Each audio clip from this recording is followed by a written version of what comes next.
Hello friends and welcome to EC GATE 2017। I am Satya Vijay Tiwari. तो उसके पिछले वीडियो में अपन ने क्या देखा था? KCL KVL. तो चलिए इस वीडियो में देखते हैं केसीएल केवीएल की क्या लिमिटेशन है, कहाँ उसको अप्लाई कर सकते हैं, कहाँ पर अप्लाई नहीं कर सकते हैं, कहाँ पर ओम्स लॉ अप्लाई कर सकते हैं, कहाँ पर नहीं कर सकते हैं। तो चलिए स्टार्ट करते हैं इसमें। Field theory can be applied for low and high frequency application. अपन क्या देख रहे हैं अभी? Network analysis. फील्ड थ्योरी क्या होती है जो अपन ईएमटी में पढ़ेंगे? फील्ड थ्योरी में अपन फील्ड थ्योरी की डिटेल्स अपन ईएमटी और ट्रांसमिशन लाइन में देखेंगे। तो जो फील्ड थ्योरी होगी वो लो फ्रिक्वेंसी और हाई फ्रिक्वेंसी दोनों में अपन अप्लाई कर सकते हैं। ठीक है। और in the field theory accurate result are obtained but developing mathematical equation is complex. Field theory में क्या होगा? एकदम एक्यूरेट रिजल्ट अपन को मिलेगा इक्वेशन का, लेकिन इसमें एक प्रॉब्लम है। इसकी जो मैथमेटिकल इक्वेशन होती है वो बहुत ही कॉम्प्लेक्स होती है, बहुत ज़्यादा कॉम्प्लेक्स होती है। तो अपन उनको लिखने में प्रॉब्लम होती है, ये समझने में प्रॉब्लम होती है। और नेटवर्क थ्योरी में क्या है? Network theory is applied only for low frequency application. Network theory की लिमिटेशन क्या है? This is applied only for low frequency application. ये अपन हाई फ्रिक्वेंसी में अप्लाई नहीं कर सकते हैं। और केवीएल और KCL fails for high frequency application. High frequency circuit में केवीएल और केसीएल अपन अप्लाई नहीं कर सकते हैं। वहाँ पर अपन क्या करेंगे? फील्ड थ्योरी अप्लाई करेंगे। कहाँ पर? हाई फ्रिक्वेंसी में। हाई फ्रिक्वेंसी में फील्ड थ्योरी अप्लाई करेंगे और लो फ्रिक्वेंसी में अपन नेटवर्क थ्योरी अप्लाई कर सकते हैं। और नेटवर्क थ्योरी में क्या रहता है? In the network theory approximate result are obtained. इसमें जो अपन को रिजल्ट मिलता है वो फील्ड थ्योरी से अगर अपन कंपेयर करें तो उतना एक्यूरेट नहीं मिलेगा जितना कि फील्ड थ्योरी में मिलता है। इसमें अपन को अप्रोक्सीमेट रिजल्ट मिल जाएगा, लेकिन इसका एक एडवांटेज क्या है कि इसमें मैथमेटिकली जो इक्वेशन होगी वो सिंपल होंगी। उनको लिखने में अपन को ज़्यादा प्रॉब्लम नहीं होगी, कॉम्प्लेक्स वो उतनी नहीं होगी। तब क्या देखा अपन ने? KVL and KCL failed for distributed parameter. Since for distributed parameter बताता हूँ आपको क्या होते हैं। दो टाइप से पैरामीटर होते हैं। एक तो लम्प्ड। लम्प्ड में क्या होगा? यहाँ पर एक कोई आपका वोल्टेज सोर्स हो गया प्लस माइनस, यहाँ पर भी आपका वोल्टेज सोर्स हो गया, यहाँ पर एक रजिस्टर आर हो गया। ठीक है। तो ये एक पूरा सर्किट हो गया। इसका जो टोटल रेजिस्टेंस वो अपन ने एक पॉइंट से डिनोट कर दिया, आर से। ये हो गया आपका लम्प्ड। ये हो गया आपका लम्प्ड। और इसके जस्ट अपोजिट डिस्ट्रीब्यूटेड में क्या होगा? ये मान के चलिए एक सोर्स है। ठीक है। प्लस और माइनस। तो इसका डिस्ट्रीब्यूटेड कैसा होगा? पूरे वायर में आपका रेजिस्टेंस डिस्ट्रीब्यूट होगा। मतलब आप रेजिस्टेंस को एक पॉइंट से डिनोट नहीं कर सकते कि एट पर्टिकुलर पॉइंट पे इतना वोल्ट इतना आपका रजिस्टर है। इसमें रजिस्टर पूरा इक्वली डिस्ट्रीब्यूट होगा पूरे सर्किट में। ये हो गया आपका डिस्ट्रीब्यूटेड पैरामीटर। तो यहाँ पर आपका केसीएल और केवीएल अप्लाई नहीं होंगे, क्योंकि केसीएल और केवीएल तभी अप्लाई होंगे जब आपको एक पर्टिकुलर पॉइंट का रेजिस्टेंस पता हो। तब आप पर्टिकुलर पॉइंट पर वोल्टेज ड्रॉप निकाल सकते हैं। ठीक है। तो यहाँ पर फेल हो जाते हैं आपके केसीएल और केवीएल। तो डिस्ट्रीब्यूटेड पैरामीटर ये हो गया, लम्प्ड पैरामीटर ये हो गया। केसीएल और केवीएल इसमें अप्लाई होंगे, इसमें फेल होंगे। तो इसमें कैलकुलेशन कैसे होगी? इसमें कैलकुलेशन होगी अपनी फील्ड थ्योरी से। फील्ड थ्योरी से जो मैंने बताया था अपन ईएमटी और ट्रांसमिशन लाइन में पढ़ेंगे फील्ड थ्योरी। तो डिस्ट्रीब्यूटेड पैरामीटर में फील्ड थ्योरी अप्लाई होगी। ठीक है। अब ओम्स लॉ देखते हैं। Ohm's law can be applied for lumped और डिस्ट्रीब्यूटेड पैरामीटर। जो अपना ओम्स लॉ होता है वो आप लम्प्ड पैरामीटर में भी लगा सकते हो, डिस्ट्रीब्यूटेड पैरामीटर में भी लगा सकते हैं।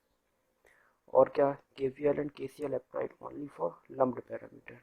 केवीएल और केसीएल जैसा कि बताया आपको मैंने, केवल लम्प्ड पैरामीटर में अप्लाई होंगे। लम्प्ड में भी किस किस में? लीनियर में, नॉन लीनियर में, यूनिडायरेक्शनल में, बाई डायरेक्शनल में, टाइम वेरिएंट और टाइम इनवेरिएंट एलिमेंट में आप केसीएल अप्लाई कर सकते हैं केवल लम्प्ड पैरामीटर में। तो देखते हैं अपन, यह हुआ आपका एक लम्प्ड पैरामीटर। लम्प्ड में मैंने क्या बताया था, एक पॉइंट पर आप फिक्स कर देते हैं कि उस पॉइंट में इतना रेजिस्टेंस है और पूरे सर्किट में रेजिस्टेंस ड्रॉप नहीं होगा। और एक डायोड लगा दिया, तो ये आपको पहले बता चुका हूँ, ये नॉन लीनियर एलिमेंट होता है क्योंकि करंट्स की डायरेक्शन पर डिपेंड करता है। अगर फॉरवर्ड वाइज होगा तो शॉर्ट सर्किट हो जाएगा, और अगर रिवर्स वाइज होगा तो ओपन सर्किट हो जाएगा। तो ये हुआ आपका लम्प्ड पैरामीटर। और लम्प्ड में नॉन लीनियर पैरामीटर, ये क्या हुआ, रेजिस्टेंस एक पॉइंट से डिनोट है, इंडक्टेंस एक पॉइंट से डिनोट है, कैपेसिटर एक पॉइंट से डिनोट है। तो ये क्या हुआ, लम्प्ड और लीनियर। लम्प्ड और लीनियर क्योंकि इसमें करंट या तो यहाँ से फ्लो हो या यहाँ से, कोई फर्क नहीं पड़ता, उसकी इक्वेशन सेम ही होगी। उसकी इक्वेशन कितनी हो जाएगी, V S equals to I R, drop resistance के अक्रॉस, ये L into D I by D T, inductance के अक्रॉस इंटू कैपेसिटेंस के अक्रॉस। ये मैं आपको आगे बताऊंगा इंडक्टेंस और कैपेसिटेंस के अक्रॉस कैसे केवीएल लिखा है अपन ने। अभी आप जस्ट देखते जाइए इसको। तो लम्प्ड हो गया आपका ये पैरामीटर, डिस्ट्रीब्यूटेड, ऐसे रेजिस्टेंस डिस्ट्रीब्यूटेड होगा। इसमें 1 ओम का रेजिस्टेंस एक ही पॉइंट पर था, इसमें 1 ओम का रेजिस्टेंस पूरे सर्किट में डिस्ट्रीब्यूट होगा। तो इसमें आपकी नेटवर्क थ्योरी फेल हो जाएगी, केवीएल और केसीएल फेल हो जाएंगे, लेकिन आप इसमें ओम्स लॉ अप्लाई कर सकते हैं। ये होगी ट्रांसमिशन लाइन। ट्रांसमिशन लाइन में क्या होता है, एल सी और आर एलिमेंट्स आपके डिस्ट्रीब्यूटेड फॉर्म में होते हैं, इस टाइप से फॉर्म में होते हैं। मतलब आप एक पर्टिकुलर पॉइंट पर रेजिस्टेंस नहीं निकाल सकते, कैपेसिटेंस नहीं निकाल सकते, इंडक्टेंस फिक्स नहीं कर सकते, वो पूरे डिस्ट्रीब्यूट होंगे। तो वहाँ पर आप अपन क्या अप्लाई कर सकते हैं, फील्ड थ्योरी, केसीएल और केवीएल नहीं अप्लाई कर सकते। सर्किट में फाइंड करते हैं टोटल इंडक्टेंस, ए और बी के बीच का टोटल इंडक्टेंस। इनकी वैल्यू सबकी 1 1 1 1 मान ली अपन ने। तो देखते हैं कौन सा, मैंने आपको पहले बता चुका हूँ पिछले वीडियोज में, सीरीज और पैरेलल में अगर इंडक्टेंस कनेक्ट हो तो उसके रिडक्शन के क्या रूल होते हैं। तो इसमें देख लेते हैं अपन, सीरीज में कब कोई एलिमेंट कनेक्ट होगा। मान के चलिए यहाँ देखिए, ये रेजिस्टेंस R1 है, ये रेजिस्टेंस R2 है, मतलब इन दोनों केवल एक पॉइंट पर कनेक्ट हो, दोनों केवल एक पॉइंट से कनेक्ट हो, वन कनेक्शन हो दोनों के बीच में, और सेम करंट फ्लो हो रहा हो। यहाँ से जो करंट फ्लो हो वो R1 में भी फ्लो हो और R2 में भी फ्लो हो, और दोनों के बीच में एक कनेक्शन हो, वो होगा सीरीज में, वो होगा सीरीज में। अब पैरेलल में क्या होगा, मान के चलिए ये आपका R1 है और ये आपका R2 है, तब ये दोनों ट्वाइस कनेक्शन हो, एक यहाँ पर भी कनेक्ट है दोनों एक दूसरे से, और दूसरे एंड पर भी एक दूसरे से कनेक्ट है। और इसमें क्या है, यहाँ पर मान के चलिए कोई वोल्टेज है, ठीक है। तो वोल्टेज क्या है, पैरेलल में वोल्टेज मैंने बताया था आपको सेम होता है, तो यहाँ पर भी वोल्टेज V होगा और यहाँ पर भी वोल्टेज V होगा, ठीक है। तो पैरेलल में कब कनेक्ट होंगे, जब दोनों साइड से आपके रेजिस्टेंस कनेक्ट हो, यहाँ से भी और यहाँ से भी, मतलब ट्वाइस कनेक्शन हो और वोल्टेज भी सेम हो, तब कहेंगे पैरेलल। सीरीज कब, जब वन कनेक्शन हो और सेम करंट फ्लो हो, तब होंगे सीरीज में। ये कुछ छोटे छोटे से कॉन्सेप्ट हैं, आप इनको याद रखिए, इनसे आप बड़े बड़े कॉम्प्लेक्स सर्किट आप आसानी से सॉल्व कर सकते हैं। तो ठीक है, इस क्वेश्चन में अपन देखते हैं, इसको रिड्यूस करते हैं। ए पॉइंट हो गया, ये बी पॉइंट हो गया, ये, तो देखते हैं ये यहाँ से चले अपन इस पॉइंट से, ठीक है। तो यहाँ से यहाँ तक कोई इंडक्टेंस नहीं है, यहाँ से यहाँ तक कोई इंडक्टेंस नहीं है, तो इसको आप कैसे लिख सकते हैं, मान के चलिए ए पॉइंट हो गया, आपने यहाँ पर लिख दिया, तो इस पॉइंट को आपने कॉमन पॉइंट ले लिया, तो ये इंडक्टेंस, ये इंडक्टेंस, ये इंडक्टेंस, तीनों एक पॉइंट पर कनेक्ट हो गए। तो ऐसे ही क्या किया आपने, यहाँ पर जैसे ए ले लिया, तो तीनों, ये यहाँ पर, ये यहाँ पर, ये यहाँ पर, तीनों एक कॉमन पॉइंट से कनेक्ट हुए।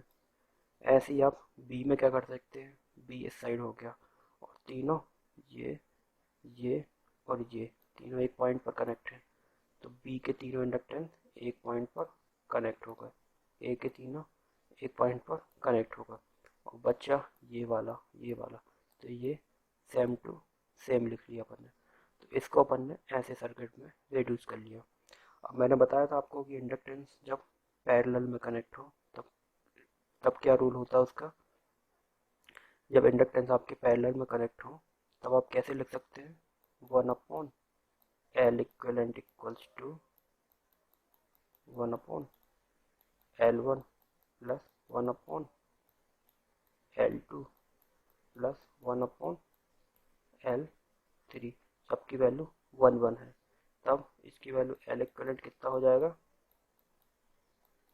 1/3। तो इस ये रिड्यूस करके 1/3, ये पैरेलल में है, इनको रिड्यूस करके 1/3। ठीक है, ये और ये।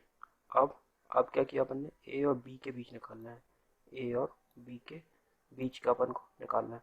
ये 1/3 1/3 क्या हो गया आपके सीरीज में, तो सीरीज में डायरेक्ट एडिशन हो जाएगा, 1/3 प्लस 1 प्लस 1/3, तो ये हो गया 5/3। अब ये 5/3 एल के साथ क्या हो गया, पैरेलल में कनेक्ट, तो पैरेलल में आप L equivalent equals to L1 into L2 बटे L1 प्लस L2 इसमें लगा सकते हैं। तो इसका जो L इक्वलेंट हो जाएगा वो कितना हो जाएगा, 5/8 L। ठीक है, तो ऐसे आप इसको निकाल सकते हैं टोटल इंडक्टेंस। और के चलिए इसमें ए और बी के बीच में आपको कैपेसिटेंस फाइंड करने के लिए बोला है। ये कैपेसिटर ये और ये ए और बी के बीच में, तो इसको रिड्यूस किया अपन ने, ए पॉइंट हो गया, बी पॉइंट हो गया, ये 3, ये 3, ये 6, ये 6, बीच की जो आर्म है 5 हो गई। तो ये क्या बन गया, एक ब्रिज बन गया आपका। ब्रिज में क्या होता है, अपोजिट ये इस आर्म में कोई करंट फ्लो नहीं होगा, 0 होगा, मतलब ये ओपन सर्किट हो जाएगी। ठीक है, तो इसमें क्या होगा आपका, अब अपन ब्रिज देखेंगे ये बैलेंस ब्रिज है या नहीं है।